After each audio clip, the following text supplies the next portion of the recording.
അസ്സലാമു അലൈക്കും വറഹ്മത്തുള്ളാഹി വബറകാതുഹു.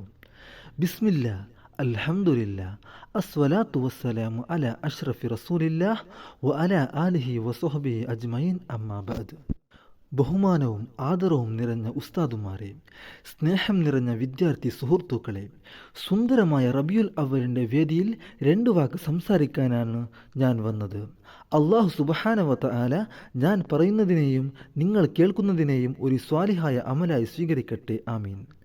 നമ്മുടെ ജീവിതത്തിൽ നാം ചെയ്യുന്ന ശ്രേഷ്ഠമായ ഇബാദത്ത് സ്വർഗത്തിലേക്ക് എത്തിപ്പെടാൻ ഏറ്റവും നല്ല വസീല അത് മുത്തുനബിയുടെ മേൽ മുഹബ്ബത്ത് വെക്കലാണ്.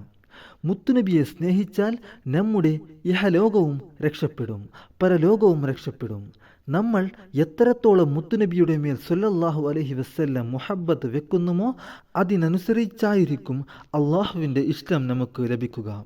ഈ പ്രേമം തലയിൽ കയറിയാൽ പിന്നെ അവർക്ക് ഒരു വേദനയും ഉണ്ടാവില്ല. മുത്തുനബിയോട് സ്വഹാബാക്കളുടെ പ്രേമം അങ്ങനെയായിരുന്നു. ഉഹുദ് യുദ്ധത്തിൽ മുത്തുനബിയുടെ നേരെ ശത്രുക്കൾ അമ്പ് വിട്ടപ്പോൾ സ്വഹാബത്ത് ആ അമ്പിനെ തടഞ്ഞത് എങ്ങനെയെന്ന് അറിയുമോ? സ്വന്തം ശരീരം കൊണ്ടാണ്. ശത്രുക്കൾ അമ്പ് വിട്ടപ്പോൾ സ്വഹാബിയായ അബൂ ദുജാന റളിയല്ലാഹു അൻഹു സ്വന്തം ശരീരം കൊണ്ട് ആ അമ്പിനെ തടഞ്ഞു. മുത്തുനബിയെ സ്നേഹിച്ചാൽ പിന്നെ എന്ത് വേദന!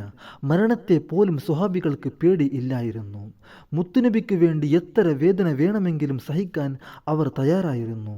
മുത്തുനബി സ്വല്ലല്ലാഹു അലൈഹി വസല്ലം തങ്ങളുടെ കൂടെ സ്വർഗത്തിലേക്ക് പോവാൻ അള്ളാഹു ഞങ്ങൾക്ക് ഭാഗ്യം നൽകട്ടെ. വ ആഖിറു ദഅ്വാന അനിൽ ഹംദുലില്ലാഹി റബ്ബിൽ ആലമീൻ. അസ്സലാമു അലൈക്കും.